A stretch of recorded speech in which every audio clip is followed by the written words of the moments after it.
Despite the fact that the Archie Sonic comics take a good deal of their characters from the SatAM TV show, there was one who actually didn't appear in the comic's debut, and that was Bunnie Rabbot, or more correctly pronounced, Bunnie Rabbot, who always makes me feel like I'm speaking Simlish when I say her last name. Bunnie would show up in the third issue of Sonic's comic run, in which we would learn that Robotnik is moving to the southern part of Mobius, which I guess is supposed to be based off of the southern states. It's here that Sonic and Rotor, who at the time was going by his nickname Boomer, would find a rabbit being abducted by two swap bots. Sonic would try to save her, but he wouldn't be able to get there in time because he was still tied to Boomer. So Bunnie would be tossed into a bot-on-the-spot machine, because the term roboticization just wasn't all that common in the comics yet, and Sonic would only be able to rescue her midway through her roboticization, which means that she was half robot and half rabbit. Also midway through dressing her, because she clearly wasn't wearing anything when she was abducted, and then all of a sudden she was. The duo would bring Bunnie back home, and it's here that she would go from being unconscious to getting a massive spring in her step as she's suddenly all gung-ho to go fight Robotnik. She's also pretty much immediately infatuated with Sonic, and a part of me wonders if she's okay after her near-death experience. Like,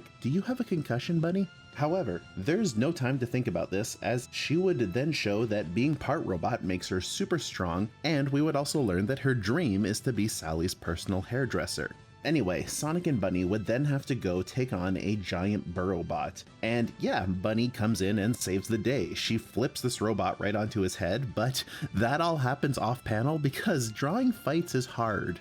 From here, Bunnie would be a staple in the comic cast. It wouldn't actually be that much later that something pretty bad would start to happen with Bunnie. In a more Bunnie-centric story, we would find that her robot arm is slowly starting to expand across her body, and to make things worse, after some investigation, Rotor would find that she's starting to roboticize. It's actually kind of creepy because not only is it altering her body, but it's also starting to have an effect on her mind, as she starts to say that being a robot actually wouldn't be all that bad. Eventually, this virus, or metal virus, as some might say, would begin to completely take over Bunnie, and so Bunnie would ultimately end up running away in the middle of the night out of the fear that she would lose herself to her robotic side and end up hurting her friends. She would eventually get tired while running and fall asleep. Interestingly though, she would wake up and it turns out that this was all just a dream. Or was it? No, it was a dream. The story really was kind of pointless.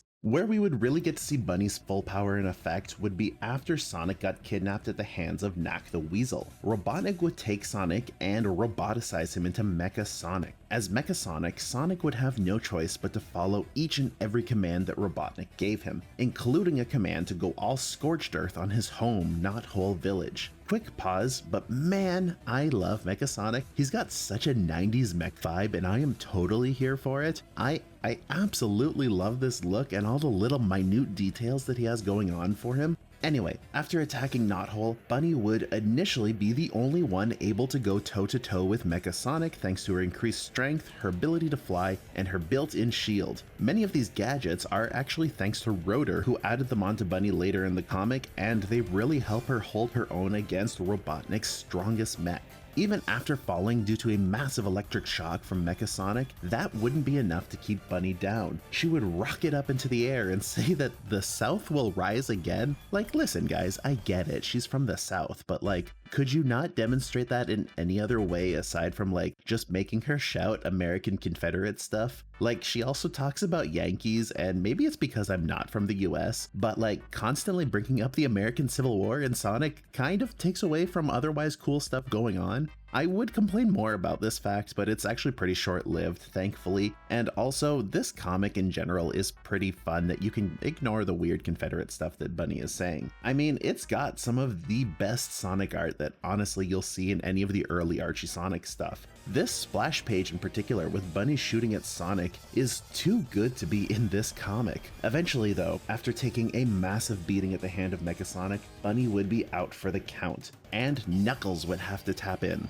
Listen, I'm going to be totally honest with you. The Mecha story is pretty fun, but it's actually kind of downhill from here story-wise, and Bunnie is basically just moved to the backseat. So I'm going to rapid fire through it so you're not left on a cliffhanger, but just know that there is more that you could look into. Now, basically, Knuckles has to turn into Mecha Knuckles with a roboticizer that the Freedom Fighters just conveniently have. They also have a device that'll stop Knuckles from losing his mind when roboticized, which is kind of convenient. I'll be honest, this is lazy writing. I mean, it's lazy writing that leads to some really cool mech designs, and it's really fun watching Mecha Knuckles and Mecha Sonic fight each other. And at the end of the day, lazy writing with cool mech designs is basically just mech anime, isn't it? Anyway, the two of them would get launched into a bunch of nuclear warheads at Robotnik's base, and that's how Mecha Sonic is defeated. Knuckles can conveniently just go through the roboticizer backwards to fix himself, but Mecha Sonic needs some robot magic from Nicole in order to fix him.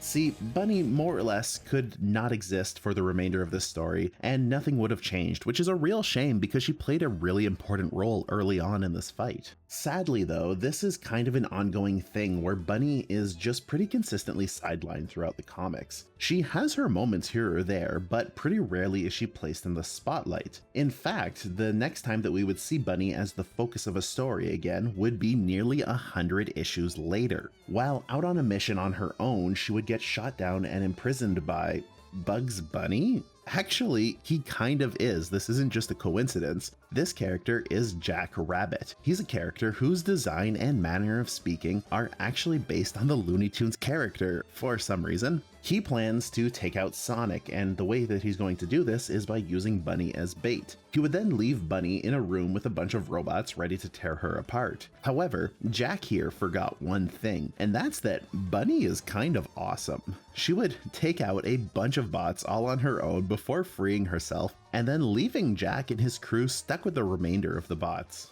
Overall, with how strong Bunnie is, she's pretty underutilized as a character. Maybe it's because she's ridiculously OP, because I mean, take the scene where she stops a boat full of explosives from destroying a harbor city by rapidly flying into the ship and causing it to sink. Like I said, she is super strong, she can fly, and weirdly, as we get into this midpoint, they started giving her these human-like proportions, but aside from the strange design choices, she's pretty fun. They would also go on to give her this leather jacket and a fun little cowboy hat, which I really enjoy. Also, for some reason, they gave her a revolver. I'm pretty sure she never uses the revolver in the entire comics run. Like, I can't remember a time where she's used it, but I mean, good for you, I guess. If there was any character to use the Second Amendment, it would probably be the character from the South. Also, you cannot tell me that the future version of Knuckles didn't steal Bunnie's look for himself, because I mean, just look at the two of them.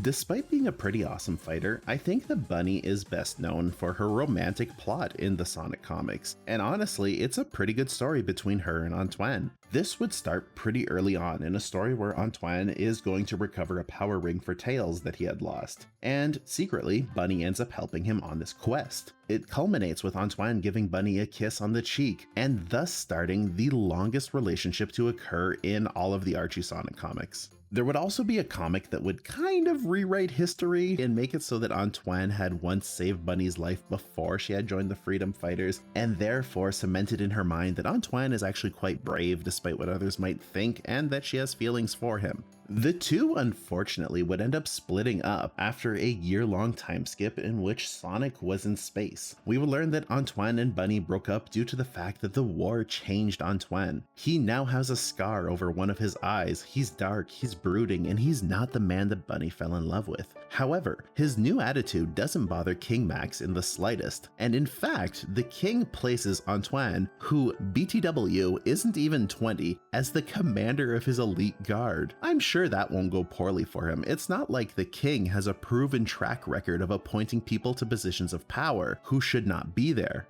Oh wait, he once placed Robotnik in a position of power. Anyway, before we get into how great of a decision this is for the King, let's talk a little bit more about Bunnie during this breakup time. So, during the breakup, evil Sonic would temporarily take Sonic's place, and he would just go on to flirt with every woman that he meets. That's basically the only thing he does while he steals Sonic's identity. This would include Bunnie, and the two of them would get caught smooching by Tails behind some bushes, and ultimately, they would go on to take a really long nap in the woods together. I hate this issue. It's so ick, and it really doesn't seem to do anything because weirdly, there are almost no repercussions towards evil Sonic, and regular Sonic doesn't have to deal really with any aftermath of what his doppelganger did. In fact, Sonic and his lady friends would end up going on a mission together as a gang, and not once does any of this drama ever come up. Whatever. The gang would end up going on a mission investigating this growing metal threat, and for some reason Sonic would rally his friends with an American flag behind him, and I don't get it either. It's while in here that Bunnie would get abducted by some creepy slimy hands. It turns out that they belong to Robotnik's robot son Adam, who is now a bunch of gooey self-replicating nanites. He wants to assimilate Bunnie into him, and listen, I went over this in my video covering Sonic's romantic partners. This image still disturbs me today, so much so that it is still blurred out like in that original video. However, I'm going to unblur it in just a second because I want you to really understand how messed up this drawing is. I just want to give you a warning ahead of time so that you can skip past it because it makes me so uncomfortable. So let's unblur it right now. Now, look at this side by side. If we were to take the amorphous blob that is Rotor in this same issue and compare it to the weirdly human body that they gave Bunnie in this panel, what is the deal with that? Why are there suction cups on her breasts, and why did they have to make this image so disturbing to me? This is a children's comic still at the end of the day. Anyway, thankfully, this doesn't last for very long, as Sonic would come in and save her by reasoning with Adam that he cannot assimilate her as she's only half robot and half biological. Then the two of them kiss. Sonic looks like Smeagol from Lord of the Rings here, and meanwhile, they just basically slap a rabbit's head onto a human's body for Bunnie. It's so wild to me how they draw her in comparison to other characters in the same issue. Anyway, things are probably going better for the king. Oh, wait, no they aren't. Antoine is actually poisoning the king, and he's in control of his medication. Well, who could have predicted that something bad would happen here? Here's the weird bit though, and I think the writers ended up really doing Sally dirty here in terms of character. King Max would announce that due to his declining health, that he would step down as king and Sally would become queen. This, however, means that Sally would have to get married, and her dad is going to make her marry Antoine. We would learn that arranged marriages are just a thing in the royal family here on Mobius, and Sally's mom had actually never met her dad before they wed, which is kind of wild to me. Her dad also drops this weird classist line about how it's better to marry Antoine than marrying a commoner, and he's clearly talking about Sonic, which is so weird because up until this point, Sonic has saved the world so many times. He even went off into space and fought alien invaders for this planet. What the heck? What is up with the classism? Sally initially is not down for the wedding. In fact, Antoine would even later tell Sally that he doesn't want to get married, but that they have to do this for their people and that it's their obligation to the king. But after learning that her dad is in a coma due to the fact that Antoine has been secretly not giving him medication, Sally is ready to prepare for this wedding. Bunnie would catch wind of this and she would go visit Sonic. Bunnie would be completely distraught and she would cry on Sonic's shoulder because yeah, she is not over Antoine. You might think that Sonic or Bunnie would show up at the wedding and interrupt the part where the officiator asks if anyone has any objections, but no, actually as far as I can tell, they haven't even been invited to this wedding where Sally and Antoine got married. Sonic would then go on and crash Sally and Antoine's wedding, and I don't think Sonic is actually unreasonable here to want some kind of explanation due to the fact that, Sonic and them have been through so much together. You think that Sally would at least tell him the weird duty obligation thing that was mentioned before, or that she would at least invite him to the wedding, but nope, she's just I must be supportive of my husband. Guards, take him away. What the heck is this writing? Sally just does a total 180 of her character, and now she's just the submissive bride who does whatever the husband wants. It's so weird, and it doesn't fit her character at all, I find. After this, Sonic would follow Antoine, and it's here that he would realize that Antoine is bringing a needle to the comatose king, and so a fight would ensue between the two. Sonic would exclaim that he's always known something is up, because Antoine, that he knows, is not a great fighter, which, is kind of mean to say to Antoine. Also, like I mentioned before, Sonic has been gone for a year, the guy could have gotten better at fighting. However, on top of that, no one can explain the scar that Antoine has, and so Sonic put two and two together. Just like how how Sonic was replaced by his evil doppelganger, Antoine was also replaced by evil Antoine from the evil dimension. And so after beating evil Antoine, he would use a remote that allowed him to travel between dimensions, and Sonic would go to the evil dimension. And sure enough, there's our Antoine snoozing. For a guy who's been kidnapped, Antoine seems to be doing actually pretty good. He's got 3 pillows, he's got a nice mattress, looks like he's in a house even. Weirdly, there is a makeup kit next to him, and I'm not 100% sure what that's all about. It's not like evil Antoine ever had to disguise himself with makeup because he never bothered hiding his scar like at all, and he and Antoine look identical other than that. Maybe Antoine had to put a scar on him to pretend to be evil Antoine. I think they kind of allude to that later on. However, honestly, I have no idea, and as far as I can tell, they never directly explain this. However, if I missed something, let me know in the comments because I'm really curious about this detail. From here, Antoine is brought back into the Prime universe, and he and Bunnie are reunited. Although the two of them are back together, Antoine would struggle to get his life back in order. Evil Antoine, for whatever reason, destroyed a lot of Antoine's physical possessions and made an absolute wreck of his home. Also, just to address the elephant in the room, the art in this issue, weird as heck. For some reason, they drew Bunnie with these crazy orangutan arms, and like, I don't get it. She went from having like way too human proportions to like being a Slender Man cosplayer. While helping Antoine deal with having returned from evil Mobius, Bunnie and Antoine would be interrupted by Sonic, who would run in and inform Antoine that he needs to get to the hospital as his dad is dying. Antoine would learn that evil Antoine had also been poisoning Antoine's dad on top of the king, and that due to this, his dad did not have much time left. While talking with his dad, Antoine would apologize for being a coward and a failure. His father would then stop him and look at him and ask him what kind of joke this is. And then he would go on to give him what is honestly a really great talk. He would tell Antoine that he has been serving his country ever since he was a child, and he's also won the heart of a beautiful warrior. So despite all of this, he is honestly pretty great. And even despite what Bunnie did with Sonic, Antoine's dad wants Bunnie to make Antoine happy and to not let each other go. In his dying breaths, Antoine's dad tells his son that he is going to tell his mother just how well their son is doing and how proud she would be of her son. I'm not gonna lie, I teared up a little bit while I was writing this script, and I actually cried when I was reading the comic. This is a really touching moment, and it reminds me of why I enjoy Archie Sonic Comics. They have these moments of just life where you can go an entire story and not really feature any kind of action,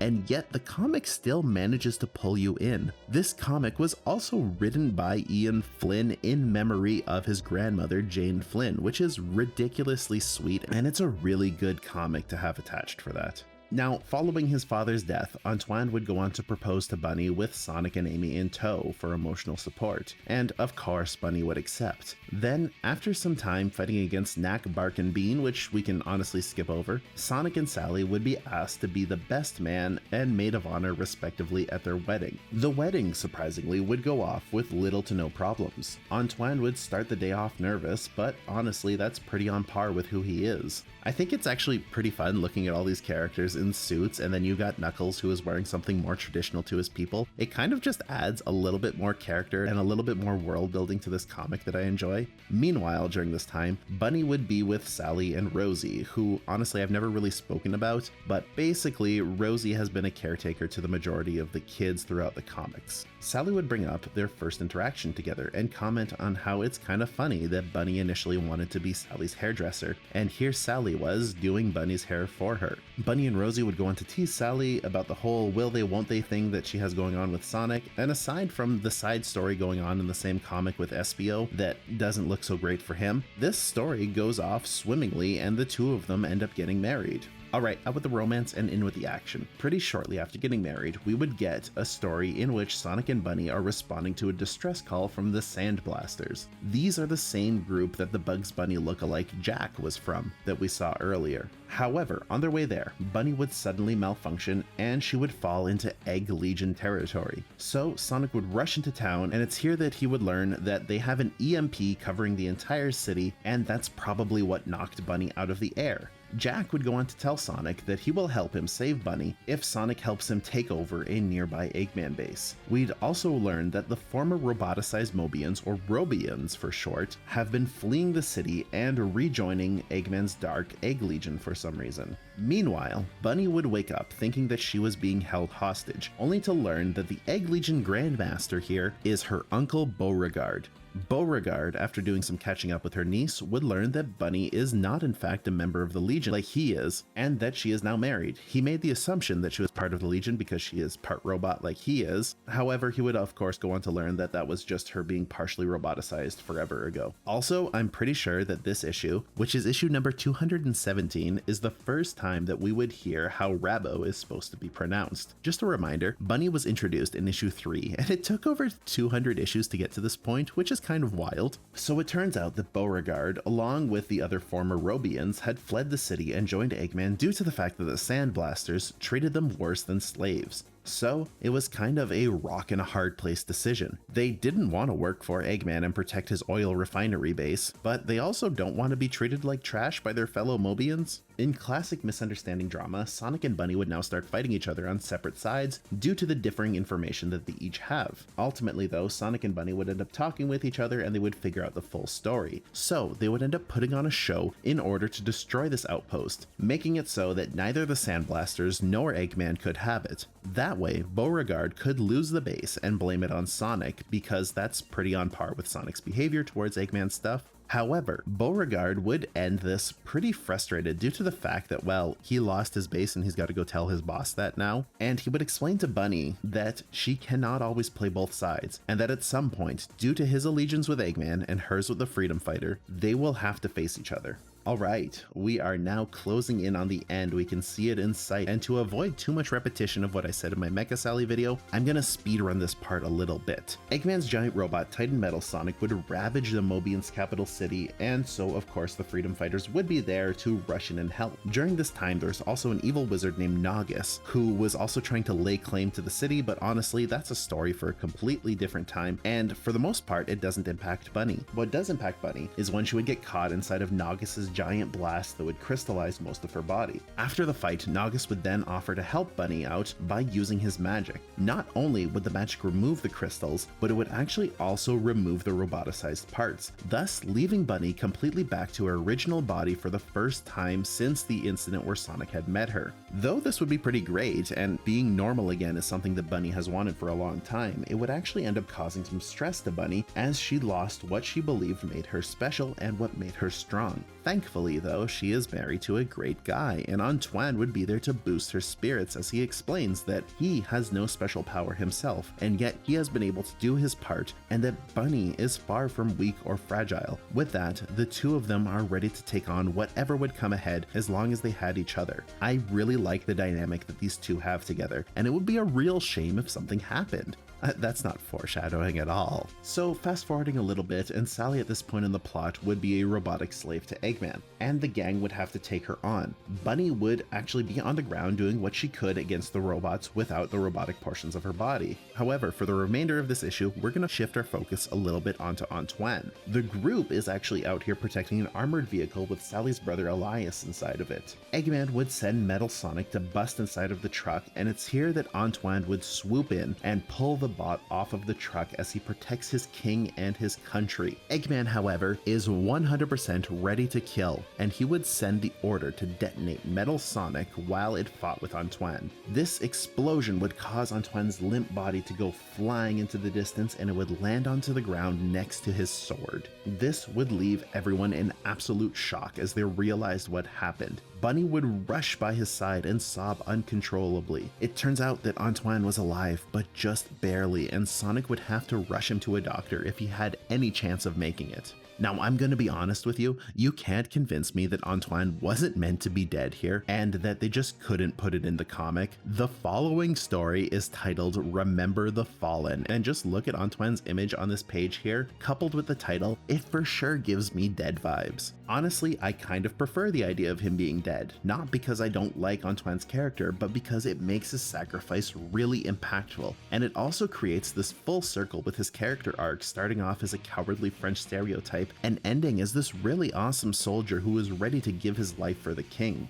But we would learn that, well, for basically all intents and purposes, Antoine may as well be dead because he is in a coma and who knows if he'll ever wake up. So Bunnie would end up leaving, and we're at the part of the story where we don't actually get much of a conclusion to this because the Super Genesis wave is on its way to reboot the universe. What little we do know is that Bunnie actually left to be with her uncle Beauregard, or at least we can assume she did. In this Sonic Universe comic, Beauregard would make a comment at the end of the issue about the importance of family, and it's here that we could see the silhouette of what one can assume to be Bunnie in the door. Sadly, we would never get to see what would happen with these two as the world would be completely reset. Alright, so let's talk about post-Super Genesis wave. You can more or less just pretend that the last few minutes of what I said never happened. Bunnie is still a freedom fighter, and she's still pretty awesome. We would learn that she never lost her robotics in this world, and in fact, her robotics have been given a much more streamlined design. Also, Antoine is naked. Not sure why they got rid of his uniform in the rebooted universe, but he's also no longer kind of dead, which is kind of great, and he's still married to his wife, which is awesome. Probably the biggest difference stems from Bunnie's altered origin story. We would learn that Bunnie was found as an orphaned baby by Rosie and Uncle Chuck, and that after an Eggman attack, she would be partially roboticized. We'd also learn that Tails was one of the first people to actually accept Bunnie despite her differences, and he actually sees her as an older sister, which is honestly super touching, and I love this. However, I have one little issue here. If Bunnie was found as a baby and raised by Rosie, why does she have a southern accent like nobody else does? Anyway, that is basically Bunnie Rabbot from beginning to end. We'd still see her show up on missions from time to time, and she would play a pretty pivotal role while fighting Cassia Pronghorn. However, I went over that in my Egg Boss video, and it's not a huge thing. I personally really enjoyed this look into her character. Bunnie has a lot of fun as a character, and she's got a lot of personality. I find that she makes for some really compelling stories, and while she does do really well when placed center stage, and I wish we got to see more of that in some of these action-packed stories, I think that her most memorable moments are actually when she's being available as support to other characters. It isn't necessarily a bad thing that she isn't always front and center fighting, because one of her greatest powers is her ability to help her friends in ways that don't include physical conflict. Now, before I close off, I have a few little things that I want to bring up that just didn't have room in the video to be talked about. Now, I don't usually spend a huge amount of time on inconsistencies, but I found this one to be kind of interesting. Bunnie's nickname is Bunnie Rabbot, and it's like, you know, if you squished rabbit and robot together, and it coincidentally lines up really well with her last name being Rabbot. However, that doesn't happen here in the comic, at least not initially, because she never actually says her first and last name in the issue where she is introduced, and instead, she just calls herself the Rabbot, which is really weird because I'm pretty sure she had her last name in the SatAM TV show that they took her from. It's kind of weird because despite being introduced in issue number 3 and calling herself the Rabbot, Bunnie wouldn't actually say her full name until issue 39, which is kind of weird because without that, you might just think that Rabbot is a nickname that she made up on the fly. However, despite the whole naming inconsistencies, probably the main thing that I ended up noticing here while reading these Bunnie-centered stories is that there's a lot of inconsistencies going on with her tail, which is something I never really noticed before or heard anyone talk about. So in the early issues, they would sometimes just completely flat out forget to draw her tail entirely, and when they would draw it, they would just make it this yellow fluff ball that matched the rest of her fur, which is fine. However, I noticed when reading issue number 37 that her tail all of a sudden was a metal ball, and I actually quite liked that look overall. I'm not exactly sure when it changed again, but definitely from issue 119 onwards, I noticed that they altered it to this white puffy tail, which is kind of where it would stick for the remainder of the comic. I also just wanted to add a quick observation here, and I'm not totally sure if it's intentional. This one has to do with Antoine, however Bunnie was in the story, so I'm gonna count it. One of the big things I realized while doing this video is that I really enjoy Antoine's character, especially in the later issues. So when Antoine was talking with his father in the comic, where his father passes away, the first line that Antoine tells his father is completely in French, and the last line that he tells his father is also completely in French. Now, this could be a coincidence because they threw in French dialogue with Antoine's lines, and his first and last line to his father are relatively short, so it would be easy to do them completely in French, with it being totally unintentional. However, However, it's pretty apparent that English is not Antoine and his dad's first language, so to me it actually kind of makes sense that they would want to talk to each other in their native language, and so it's kind of sweet that while his father's on his deathbed, he is speaking to him in their native language. Anyway, that is it. We have seen more or less every single thing that has to do with Bunnie Rabbot from her introduction to the very end. I hope you enjoyed this video. I had a really good time making it. If you have any arcs or characters that you would like me to go over, either inside of Archie or IDW, feel free to let me know in the comments below. I love doing these videos. They're always a really good time. Feel free to leave me a comment if I left anything out that you thought I should have mentioned. And of course, I can't force you to do anything, but a like or subscribe really go a long way. At the end of the day though, I just hope you have a good one.